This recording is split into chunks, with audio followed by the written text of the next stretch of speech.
I am doctor Parul Garg and I am an interventional radiologist. तो आज फिर से बात करेंगे थायराइड नोड्यूल या थायराइड की ग्लैंड के नॉन सर्जिकल ट्रीटमेंट के बारे में। तो अब थायराइड ग्लैंड हमारी बॉडी में, हमारे नेक में यहाँ लोकेटेड होता है और इसमें बहुत बार गांठें हो जाती हैं या नोड्यूल्स हो जाती हैं। अब ये गांठें हो सकता है कि कुछ सिम्टम्स ना करें या कोई प्रॉब्लम ना करें पेशेंट को और ऐसे ही रहे। कई बार ये गांठें होती भी हैं तो अनडिटेक्टेड रह जाती हैं क्योंकि पेशेंट को कोई प्रॉब्लम नहीं होती। ये सिर्फ कब हम पकड़ सकते हैं, जब पेशेंट का किसी और वजह से नेक का अल्ट्रासाउंड हो, तब ये गांठें थायराइड में नजर आ सकती है। अब अगर थायराइड नोड्यूल है तो क्या क्या परेशानी कर सकता है? फर्स्ट ऑफ ऑल सबसे पहले तो एक कॉस्मेटिकली विजिबल स्वेलिंग, जो कि पेशेंट को सबसे ज्यादा परेशान करती है कि गले में एक स्वेलिंग हो जाती है नोड्यूल की, जिससे वो दिखती है आगे, एंड पेशेंट को उससे कॉस्मेटिक प्रॉब्लम रहती है कि गांठ दिख रही है। दूसरी क्या परेशानी हो सकती है कि पेन हो सकता है। जब गांठ है तो उसमें पेन डेवलप हो सकता है। वो आसपास के स्ट्रक्चर्स को दबा सकती है जब बड़े साइज की हो जाती है, जैसे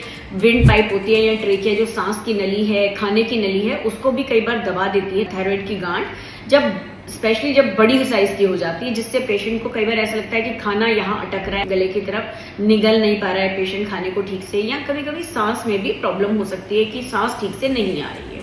मेनी टाइम्स ये थायराइड नोड्यूल जो होते हैं कई बार ऐसे थायराइड हार्मोन भी सिक्रीट करते हैं। थायराइड हार्मोन सिक्रीट ज्यादा जब होता है तो उससे हाइपरथायरॉयडिज्म हो जाता है, तो उनको कहते हैं ऑटोनॉमस फंक्शनिंग थायराइड नोड्यूल। तो अब बात करते हैं कि ट्रीटमेंट क्या है। ट्रीटमेंट जो कन्वेंशनली चला आ रहा है और आज भी हो रहा है, सर्जरी है कि आपका जिस पार्ट ऑफ थायराइड में, जिस हाफ में, राइट या लेफ्ट में नोड्यूल है या मिड लाइन में, उसकी सर्जरी हो और थायराइड ग्लैंड को निकाला जाए, तो कहते हैं हेमीथायरॉयडेक्टमी। अब दूसरा और होता है एक रेडियो एक्टिव आयोडीन ट्रीटमेंट भी होता है, जिससे हम थायराइड नोड्यूल्स को ट्रीट करते हैं। पर दोनों ही केसेस में ये सर्जरी तो इन्वेजिव ऑप्शन है। इसके क्या क्या नुकसान हो सकते हैं? गले में एक इंसीजन आता है या स्कार आता है जिससे कि थायराइड ग्लैंड निकाला जाए, और उसके कुछ कुछ कॉम्प्लिकेशन रेट्स होते हैं। हर प्रोसीजर के कॉम्प्लिकेशन रेट्स होते हैं।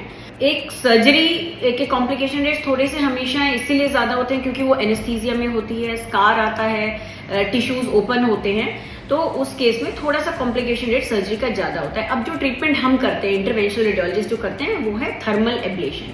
थर्मल एब्लेशन का मतलब होता है कि हीट एनर्जी से एब्लेशन करना, मतलब उसको डिस्ट्रॉय करना टिश्यू को। तो जो थायराइड नोड्यूल है उसको माइक्रोवेव एनर्जी से या रेडियो फ्रीक्वेंसी वेव एनर्जी से, जो कि एक मशीन का यूज करके हम एब्लेट करते हैं।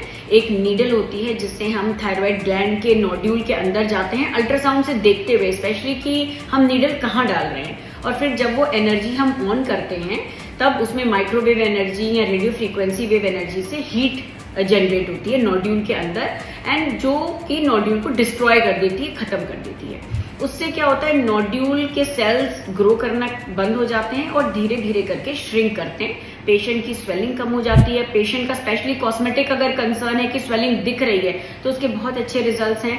1.5-2 महीने में ही पेशेंट को दिखने लगता है कि मेरा नोड्यूल छोटा हो रहा है, और लगभग 5-6 महीने में ऑलमोस्ट कंप्लीट रिजल्ट आ जाता है। स्पेशली अगर हम देखें तो 1 ईयर में अगर एक स्मॉल टू मीडियम साइज का नोड्यूल है, उस पर बहुत अच्छा इफेक्ट आता है। कभी कभी जब नोड्यूल बड़ा होता है तो हमको सेकंड या may be even third setting भी करनी पड़ सकती है। सो ये है थायराइड नोड्यूल का नॉन सर्जिकल ट्रीटमेंट, जो कि थर्मल एब्लेशन है। आप अगर थायराइड नोड्यूल आपको डायग्नोज हुआ है या आपको लगता है कि आपको सर्जरी रिकमेंड करी गई है और आप नहीं कराना चाहते सर्जरी, तो थायराइड नोड्यूल के थर्मल एब्लेशन के बारे में आप जरूर पता करिए। मुझे ईमेल कर सकते हैं, फोन कर सकते हैं, एंड अपॉइंटमेंट लेके क्लिनिक पे मिल भी सकते हैं।